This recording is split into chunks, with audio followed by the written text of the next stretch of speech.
Hello my dear friend, इस video में हम बात करेंगे अशोक लीलैंड स्टॉक के फ्यूचर आउटलुक के बारे में, यानी कि फ्यूचर के क्या क्या प्लान हो सकते हैं, कंपनी करंट में कैसी परफॉर्मेंस कर रही है, तो आने वाले समय में 2030 तक या अगले 2 से 3 साल में हमें क्या क्या टारगेट देखने को मिल सकते हैं। तो सबसे पहला पॉइंट हमारा है कि कंपनी की जो क्वार्टरली परफॉर्मेंस है और एनालिस्ट सेंटीमेंट है, यानी कि कंपनी के जो Q3 की परफॉर्मेंस थे उसमें आप देख सकते हैं कि कंपनी ने एक्सपोर्ट सर्च से स्टैंड अलोन प्रॉफिट 31.3% तक का ग्रो किया, जो कि 7.63 बिलियन तक एनालिस्ट के 6.6 बिलियन सेंटीमेंट को बीट कर गया। यानी कि जो कंपनी के एस्टिमेट थे उसको इसने बीट करा Q3 के रिजल्ट के अकॉर्डिंग। ठीक है, उसके बाद इस प्रेजेंट क्वार्टर में, यानी कि अप टू जून 2026, ठीक है, Q1 के अंदर कंपनी का जो एबिटा था मार्जिन वो भी 12% से बढ़कर 12.8% हो गया, जिसकी वजह से हमें समझ आता है कि इन्वेस्टर्स का काफ़ी पॉजिटिव सेंटिमेंट है और कंपनी की जो कॉस्ट सेविंग और बेटर रियलाइजेशन से पॉसिबल हुआ है। ठीक है, इंक्लूडिंग मैक्वेरी ने डिमांड आउटलुक को भी पॉजिटिव बताया है। इसके बाद हम बात करते हैं अपने सेकंड पॉइंट की। तो सेकंड पॉइंट है हमारा EV push and capex plan. Company EV के ऊपर काफ़ी फोकस कर रही है, स्विच मोबिलिटी जैसा कि पहला पॉइंट है। ईवी सब्सिडरीज है जो फाइनेंशियल ईयर में एबिटा पॉजिटिव हुआ है, इस साल ब्रेक इवन अचीव करने के टारगेट है, यानी कि लगभग इसका ऑर्डर बुक भी सॉलिड है, जो कि लगभग 1800 इलेक्ट्रिक बसेस के लिए लाइंड अप ऑलरेडी है। ठीक है, अगर हम बात करते हैं आगे फाइनेंशियल ईयर 2026 में अशोक लीलैंड के आउटलुक के बारे में, तो लगभग 1000 करोड़ का कैपेक्स प्लान कर रही है, जिसमें 500 से 700 करोड़ इन्वेस्टमेंट सब्सिडरीज में जाएगा।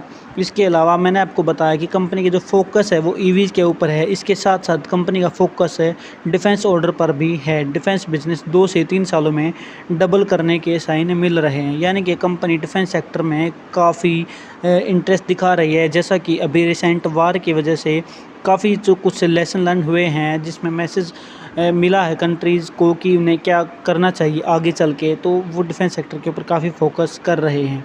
अब हम बात करते हैं अपने अगले पॉइंट की, सेल ट्रेजेक्ट्री।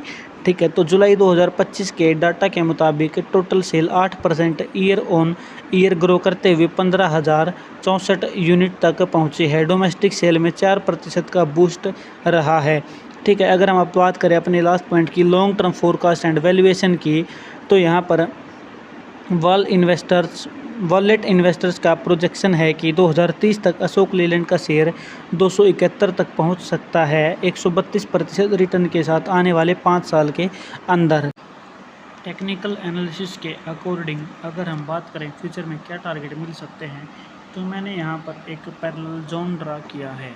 ठीक है, इस जोन को आप देखेंगे तो हमें समझ आता है कि प्राइस पहले भी 2025 से पहले इसी रेंज में आके कंसोलिडेट किया था, फिर से प्राइस आके कंसोलिडेट करके ब्रेकआउट किया, फिर वापस इसी में रेंज में आके कंसोलिडेट किया, फिर से ब्रेकआउट किया ऊपर और दोबारा से इसी रेंज में आके कंसोलिडेट करता हमें दिख रहा है। ये चार्ट डेली टाइम फ्रेम के ऊपर है। अगर मैं पिवट ट्रेडिशनल को फिबोनाची टाइप में एक्टिव करता हूँ, तो इसकी पहली सेटिंग में हम बैक साइड में सिर्फ 3 ही चार्ट या 2 चार्ट को देखेंगे। ठीक है, तो यहाँ पर इसके टाइप्स को मैं चेंज कर दूँगा। ठीक है, तो यहाँ पर मैं इसके टाइप्स को 2 करूँगा। ठीक है, और इसको मैं ओके कर दूँगा, तो मुझे बैक साइड में यहाँ पर सिर्फ 2 ही फिबोनाची दिख रहे हैं। अब मुझे इतना समझ आ रहा है कि जो प्राइस है वो देखिए डेली टाइम फ्रेम के अकॉर्डिंग कहाँ पे आके रुक रहा है, S3 पर आकर रुक रहा है, इसी रेंज में आके कंसोलिडेट कर रहा है।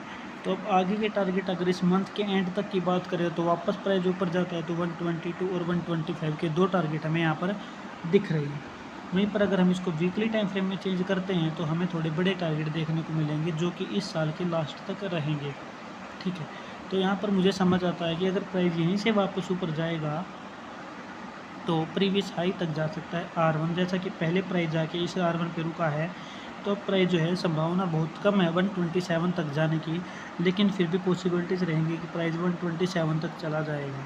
अगर नीचे की तरफ ब्रेकआउट करता है इस रेंज को, यहाँ से इस जो पाथ मैंने दिखाया इस स्क्वायर पैटर्न को, इस रेंज को अगर ब्रेकआउट करता है डाउन ट्रेंड की तरफ, तो 107 पर हमें दोबारा प्राइस नीचे जाता दिख सकता है। वहीं अगर मंथली टाइम फ्रेम की बात करते हैं तो हमें कहाँ तक के टारगेट देखने को मिलते हैं। ठीक है, यानी कि 1 जनवरी 26 तक, इस साल के अंत तक के टारगेट ही हमें देखने को मिल रहे हैं मंथली टाइम फ्रेम के अकॉर्डिंग। यानी कि प्राइस दोबारा से 107 पर ही सपोर्ट लेने की संभावना सबसे ज़्यादा बन रही है। अगर प्राइस नीचे आता है तो और वापस ऊपर जाता है तो 127 तक के टारगेट की पॉसिबिलिटीज़ हमारी बन रही है। तो मुझे उम्मीद है ये सिंपल टेक्निकल चीज़ आपको ज़रूर समझ में आया होगा। मैं सेबी रजिस्टर्ड नहीं हूँ, इन्वेस्टमेंट की सलाह नहीं दे रहा हूँ, लेकिन स्टॉक्स का एनालिस्ट आपको करके बता रहा हूँ। तो इस वीडियो में इतना ही। Thank you very much.